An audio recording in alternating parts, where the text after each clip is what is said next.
আজি মই নতুন ৰেচিপি এটা বনাইছোঁ মাংসৰ আচাৰ। চাবচোন, সদায়তো আমি মাংস খাব নোৱাৰোঁ, গতিকে অকণমান আচাৰ বনাই থ'লে মন গ'লে অকণমান খাব পৰা হয়। মই আজি আপোনালোকৰ মাজলৈ এটা নতুন ৰেচিপি লৈ আহিছোঁ। চাবচোন কেনেকুৱা হয়, খাবলৈ টেষ্টিয়ে হয়। নামটো কিনিবলৈ কিন্তু ইমান ভাল নালাগিব। মাংস আচাৰ বনাবৰ কাৰণে আমাক মিঠাতেল লাগিব। মিঠাতেল মাংস অনুপাতে লাগিব। মাংসত দিবৰ কাৰণে যিখিনি তেল লাগে সেইখিনি মই কেৰাহীত দি গৰম কৰি ল'লোঁ। ফেনটো মাৰ যোৱাৰ পিছত এইখিনি গেছটো অফ কৰি অলপ ঠাণ্ডা হ'বলৈ দিওঁ। ইয়াৰ কাৰণে হাড় নোহোৱা মাংস লাগিব। এইখিনি ভালদৰে ধুই চফা কাপোৰ এখনে মচি একেবাৰে শুকুৱাই ল'ব লাগিব পানীটো নাইকিয়াকৈ। এতিয়া মই তেলখিনি আকৌ গৰম কৰিবলৈ দিলোঁ। গৰম হ'বলৈ দিয়াৰ পিছত মই অলপ ইয়াতে নৰসিংহ পাত দিলোঁ গোন্ধটো ভাল আহিবৰ কাৰণে। এতিয়া মই নৰসিংহ পাতখিনি অলপ ভাজ খোৱাৰ পিছতে 100 গ্ৰামমান আদা নহৰু পেষ্ট দি দিছোঁ। পেষ্টখিনি দিয়াৰ পিছত মই ইয়াক লাহে লাহে লৰাই অলপ ভাজি আছোঁ, যাতে কেৰাহীত লাগি নধৰে সেইটো কথা মন কৰিব লাগিব। গেছটো ল' ফ্লেমত দি এতিয়া এইখিনি লাহে লাহে লৰাই থাকিব লাগিব। ভালদৰে ভাজ খোৱালৈকে কেঁচা গোন্ধটো নাইকিয়া হ'ব লাগিব। গেছটো ল' ফ্লেমত ৰাখি এইখিনি মই কৰি আছোঁ। এতিয়া চাওক মোৰ এইখিনি হৈ গৈছে, কেঁচা গোন্ধটো মাৰ গৈছে।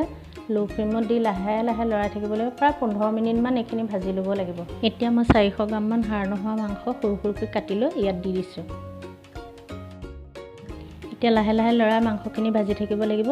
এটা কথা মন কৰিব লাগিব যে ইয়াত নিমখ হালধি দিব নালাগিব। এতিয়া নিমখ হালধি দিলে হয়তো তলত লাগি ধৰিব পাৰে, সেইকাৰণে লাহে লাহে তেলতে মাংসখিনি সিজিবলৈ দিব লাগিব। এতিয়া মাংসখিনি মোৰ সিজিবলৈ আৰম্ভ কৰিছে।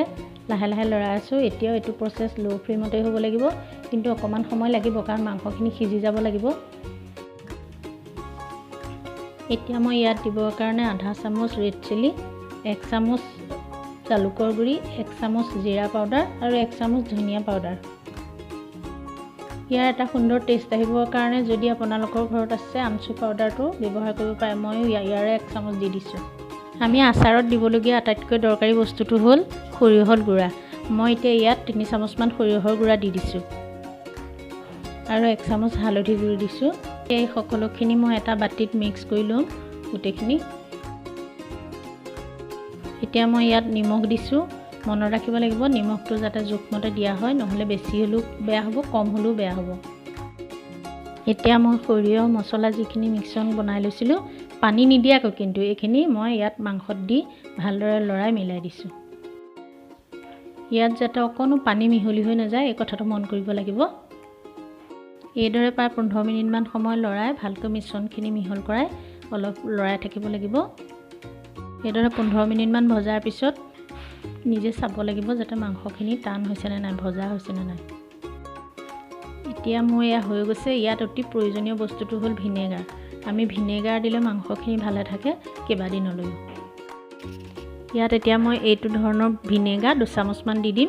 ভিনেগাৰটো দিলে মাংসটো ভালে থাকে, গতিকে মোৰ এতিয়া এইখিনি হৈয়ে গৈছে। মাংসত ভিনেগাৰ দিয়াৰ পিছত 2 মিনিটমান উতলাৰ পিছত মই এইখিনি নমাই দিম। এতিয়া এইখিনি হৈ গৈছে, এয়া নমাই থ'লোঁ। ইয়াৰ পিছত মই এতিয়া এইখিনি ঠাণ্ডা হোৱাৰ পিছত 2 ঘণ্টামান প্ৰায় হৈ গৈছে, ঠাণ্ডা হ'ল। এতিয়া মই লাহেকৈ এটা শুকান বৈয়ামত ভৰাই যাম। এতিয়া ইয়াৰ বৈয়ামৰ সাপৰটো টানকৈ মাৰি থ'ব লাগিব। এইখিনি উলিয়াওঁতে শুকান চামুচে অকণমান উলিয়াব লাগিব। এই যদি ফ্ৰিজত ৰখা হয় প্ৰায় 3 মাহমানলৈ ভালে থাকে। মোৰ এই ৰেচিপিটো যদি আপোনালোকে ভাল পায়, লাইক, কমেণ্ট আৰু শ্বেয়াৰ কৰিবচোন। লগতে চেনেলটো ছাবস্ক্ৰাইব কৰিব।